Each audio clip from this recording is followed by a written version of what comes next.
कुछ दूर हमारे साथ चलो, हम अपनी कहानी कह देंगे। जो बात न समझो आंखों से, वो बात जुबानी कह देंगे।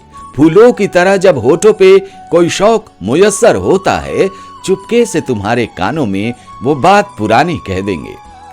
दोस्तों, ये पंक्ति मैंने कहीं सुनी थी और मैंने आपको सुना दी। चलिए आज कुछ नया सीखते हैं। सर्दी का मौसम चल रहा है और जब बात नहाने की होती है तो थोड़ा कष्ट होता है, लेकिन जब पानी गर्म मिल जाए तो मुश्किल आसान लगती है ना। बड़े आराम से हम नहा लेते हैं।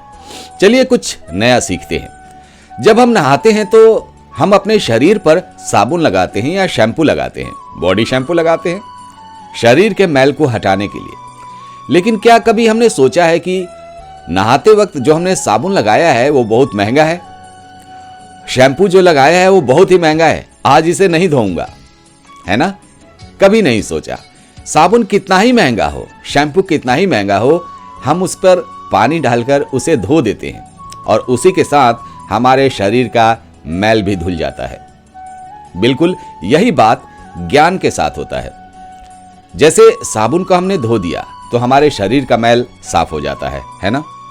जैसे हम कहीं से कुछ किताबें पढ़ते हैं, कुछ विचारों को ग्रहण करते हैं, किसी ऑडियो को सुना, किसी वीडियो को सुना, तो हमारे अंदर कुछ अच्छे विचार आते हैं, है ना, ज्ञान आता है।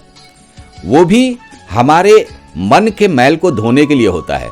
उन विचारों से हम गीता पढ़ते हैं, हम रोबिन शर्मा को पढ़ते हैं, अच्छे अच्छे मोटिवेशनल बुक पढ़ते हैं। वो सारी किताबें क्या करती हैं, हमारे मन में जो मैल है उसको धो देती हैं। लेकिन उस ज्ञान को भी धोना पड़ता है।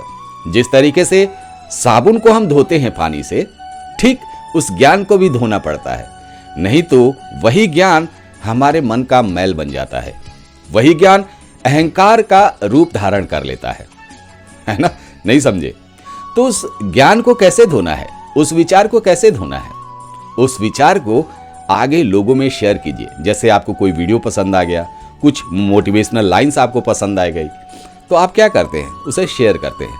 तो ज़्यादा से ज़्यादा लोगों में जब आप शेयर करते हैं तो आपका ज्ञान बढ़ता है और आप कोई ज्ञान ऐसा हासिल कर लेते हैं और केवल आप ही को पता है, किसी दुनिया को आप नहीं बताना चाहते। वही ज्ञान अहंकार का रूप धारण कर लेता है। दोस्तों, ये मेरे विचार हैं। आपके क्या विचार हैं, आप जरूर बताइएगा। जय हिंद, जय महादेव।